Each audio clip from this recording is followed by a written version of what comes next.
Andy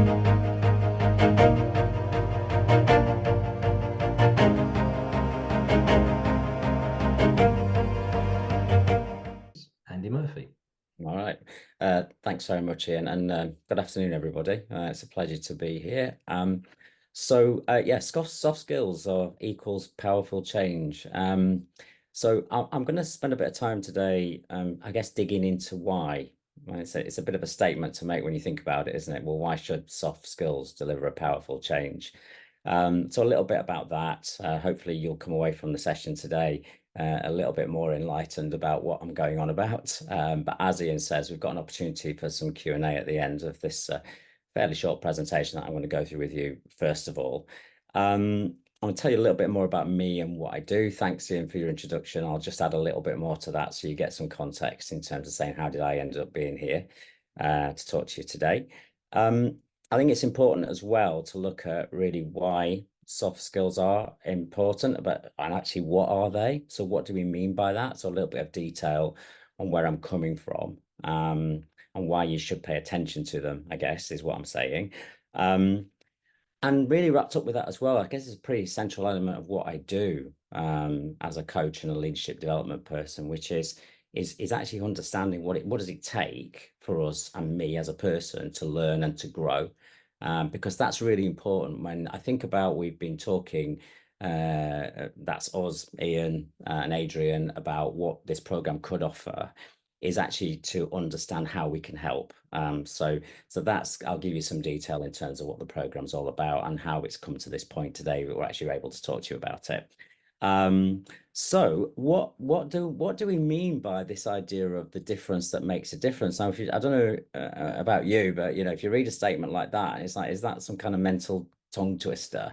So what do I actually mean? So if you think about it, you may well think about businesses and successful businesses perhaps, and you may say to yourself, right, what is it that they have, this little edge, this little bit of something extra that actually can sometimes make the difference between somebody or something standing out. So it could be in the business things like innovation. It could be businesses that are known particularly for service. It could be a brand thing.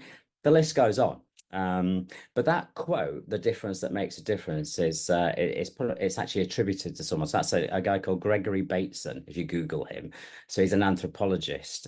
But what he was using with that statement to describe is that something, if you look at things in a different way, it can really alter the trajectory of what it is that you're actually trying to do. So I think that soft skills are the difference that makes a difference. And when we're talking about soft skills, what we're really talking about is people skills.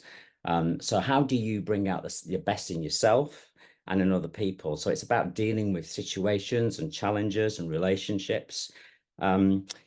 Labeling them as soft skills is a good overall label to have on things, but I sometimes have a bit of a problem with the word soft, because in my experience, they can be anything but. So when you think about it, dealing with people, whether it's suppliers, customers, staff, or even ourselves, sometimes can be a bit of a challenge.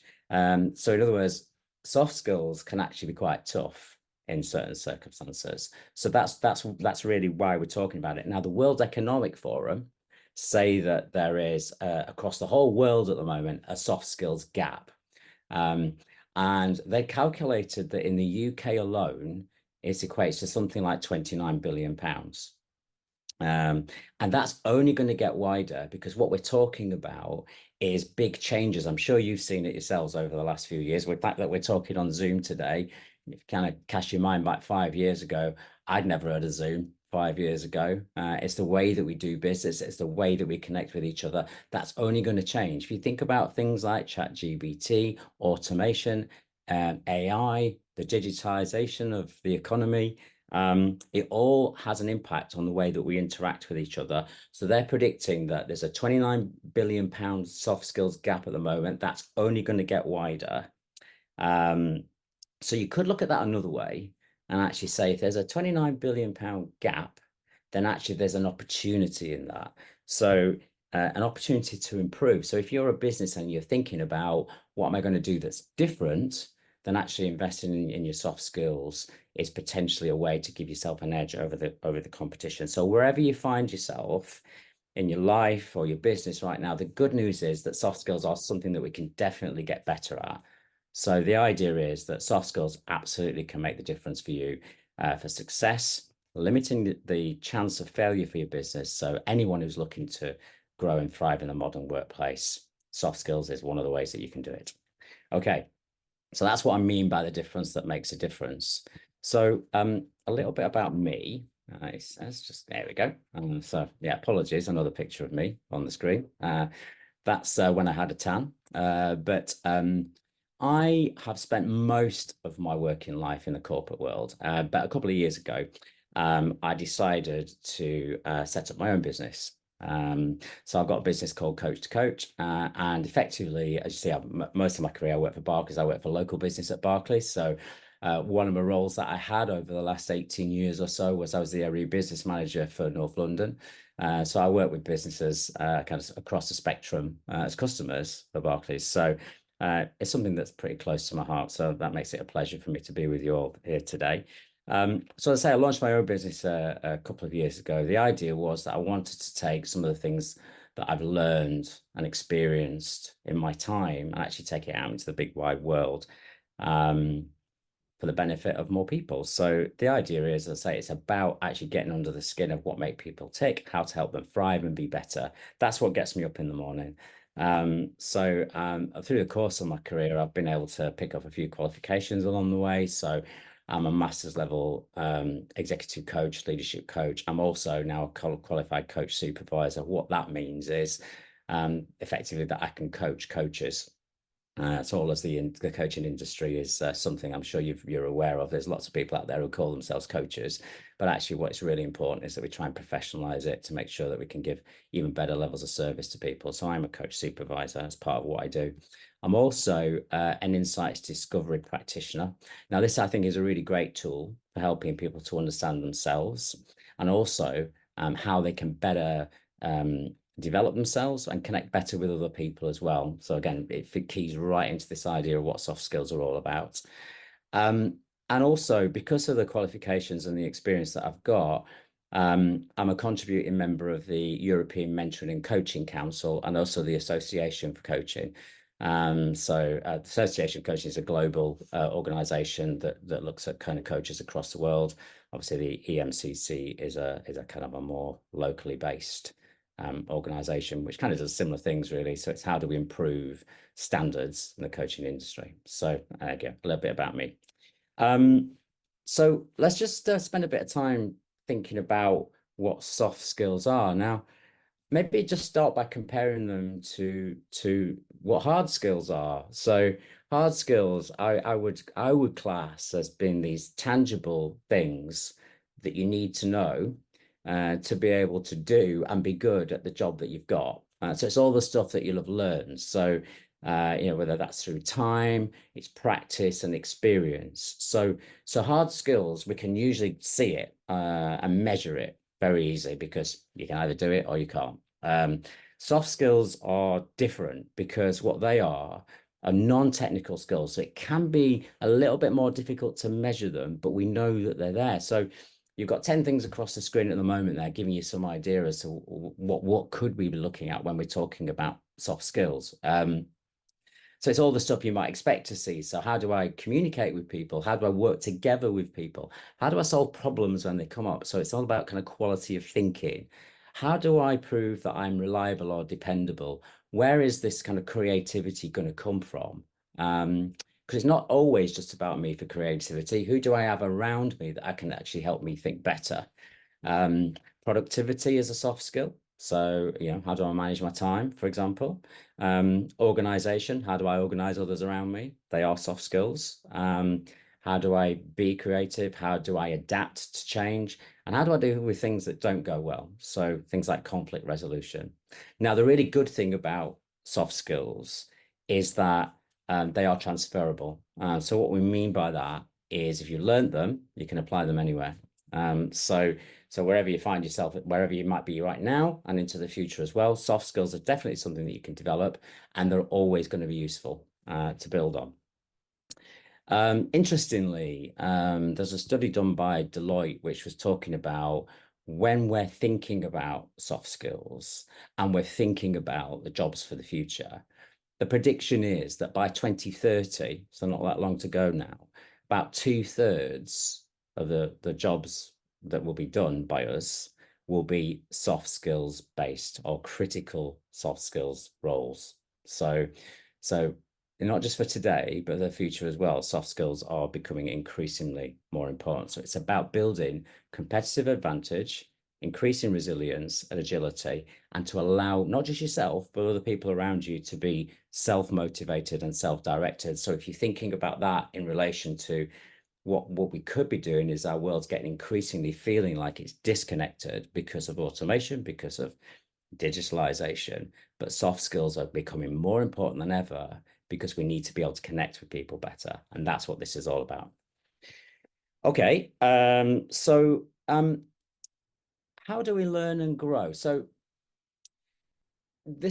I find this fascinating. So over the last 50 years, our understanding of how our brains work and how we develop as human beings has absolutely exploded in terms of what we understand about it, and it's knowledge that we're gaining even more about as time goes on.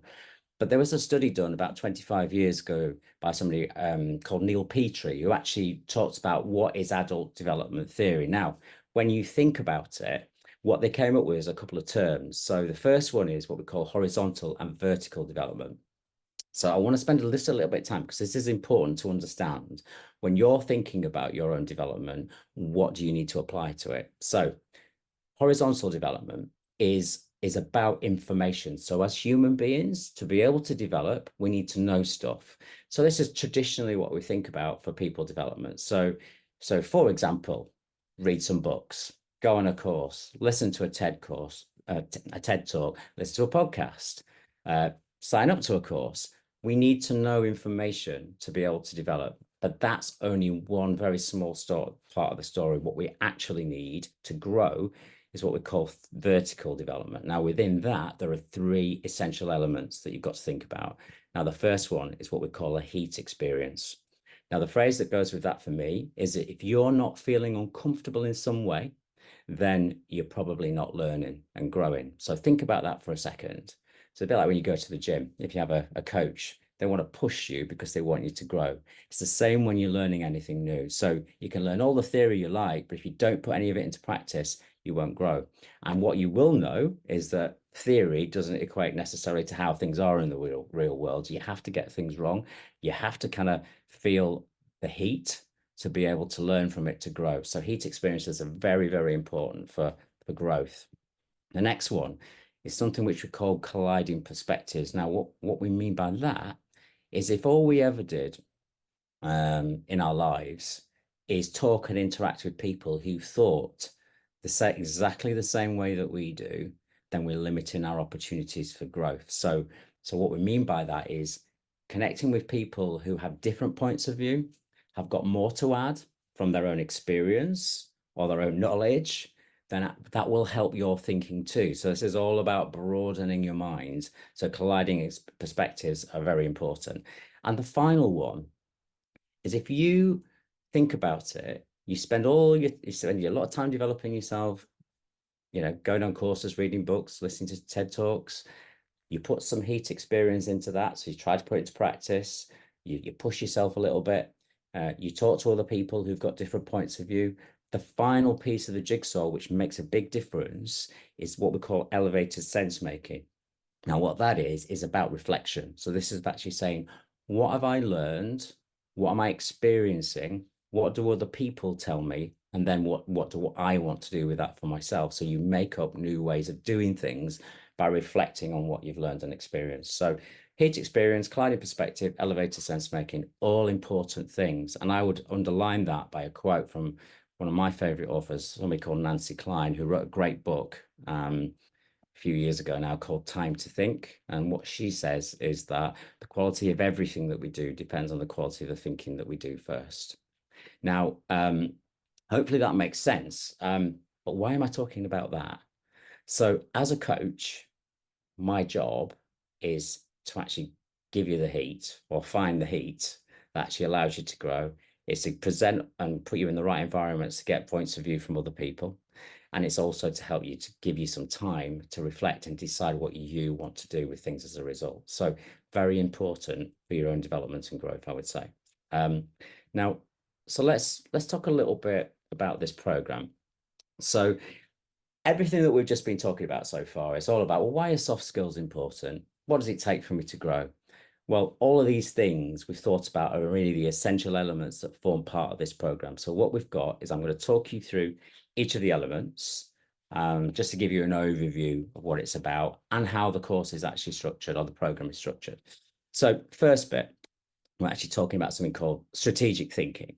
So this for me is all about giving you the ability to spend time on as opposed to in the business.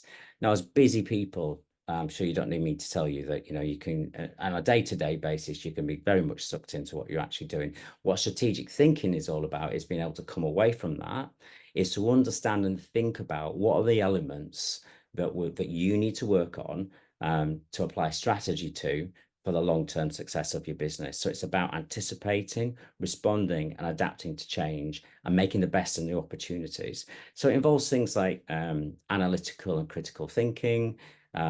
With this part of the program, what we're looking at is giving you a model to use and actually some practical examples to work through so that you can put it into practice. So that's stage one. Stage two is insights or insights discovery. As I was saying earlier, I'm a client practitioner for insights discovery. This is all about building self-awareness and understanding of what your own strengths are, as well as what your potential weaknesses are. Now, well, what this is really about is to say, look, you know, wherever I'm finding myself at the moment, then how do I like to learn and develop? How do I like to build connections with other people? So it's all about improving your awareness so that you can do all of those things even better, so that you can lead authentically. Number three, values and purpose. Now, this is taking that on another stage. Now, I've done a lot of work over the years on personal values, and it's I always find it infinitely fascinating because values form a really big central part of what we do on a day-to-day basis, but we may not always see them. But this really interesting thing about personal values is that they're yours. No one can tell you what they are, but actually taking some time to reflect on them and what they mean from you is a really good way of helping you to define what your purpose is. And that's a bit like creating something which I call a North Star. So this is about helping you make better decisions. It's about helping you better connect with other people so that you can inspire them and lead them better. So I guess it's about future direction and actually taking people with you. So values and purpose. Theme 4 is situational leadership. Now, situational leadership is something that I've worked with for, I think, about 25 years or so now. It's stood the test of time. What it really is understanding that there are different styles of leadership that are appropriate in different situations. And again, it's about taking a step back, thinking about what people you lead need, flexing your leadership style so that basically you can help them. And in turn, they can help you. So it's about having the greatest impact. Ultimately, it's about increasing job satisfaction, being able to delegate more, giving you more time to focus on the things that are really important to you. So it's about building a happier and more connected workforce. So again, we go through that model in this part of the program, apply practical examples to you and your situation, whatever you find it is, and then actually giving you some time and some chance to go away and put it into practice. So that's situational leadership. The next part of the program is coaching and mentoring. Now, this isn't about teaching everybody to be super wonderful, brilliant coaches, but it is about understanding what the skills are that underpin that. So it's on things like listening and questioning. It's about improving the ability of others and yourself to think. So remembering this idea that, you know, people are working more autonomously these days, that's exactly what you need them to be doing. This is about understanding what the skills are, giving yourself a chance to practice, and also to put some stuff that you've learned into use for you. So that's coaching and mentoring. Now, the next one we're going to look at is what do you do when things go wrong? So challenging conversations. This theme here is all about understanding why do things go wrong, and what makes some situations difficult or challenging.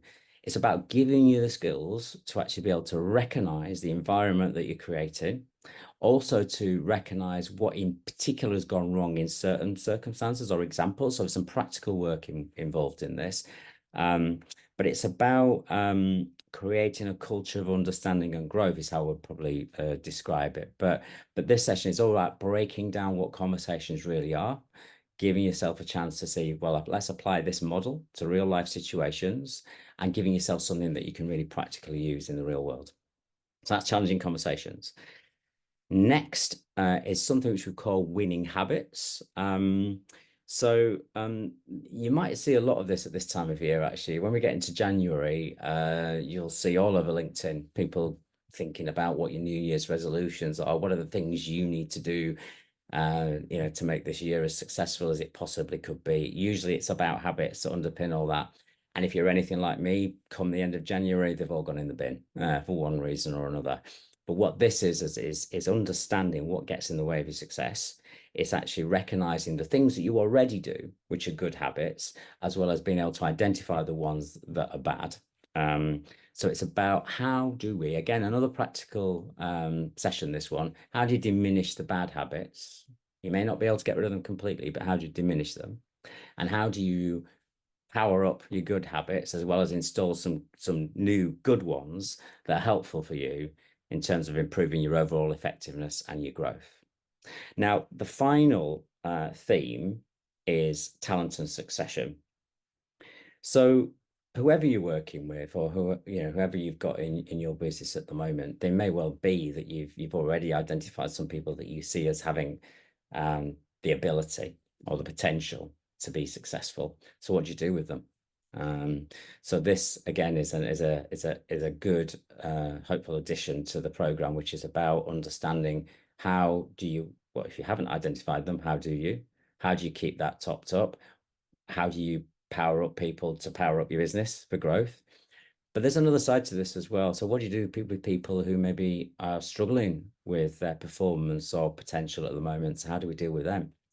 So again, it's about building a connected and a successful workforce. It's also going to give you the tools to think about how do I build a really effective succession plan? So because people can and do move on. So 8 themes that form the program. Now, bear in mind what I was talking to you earlier about adult development theory. So bringing people together in cohorts, these are designed as half-day sessions, a mixture of face-to-face and virtual, gives you the opportunity for colliding perspectives. So listening to other people and other people's points of view.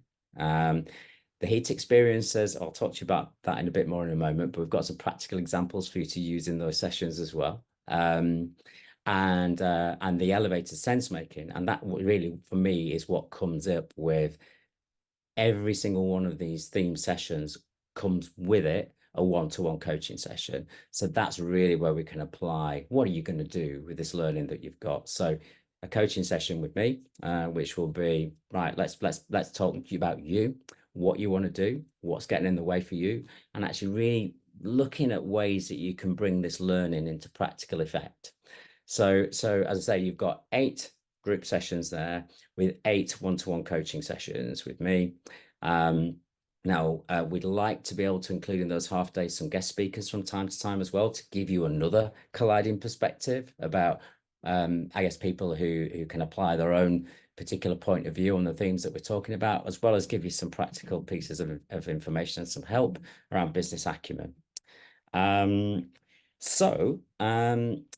What do I think the benefits will be? So I've picked out the top 5 here.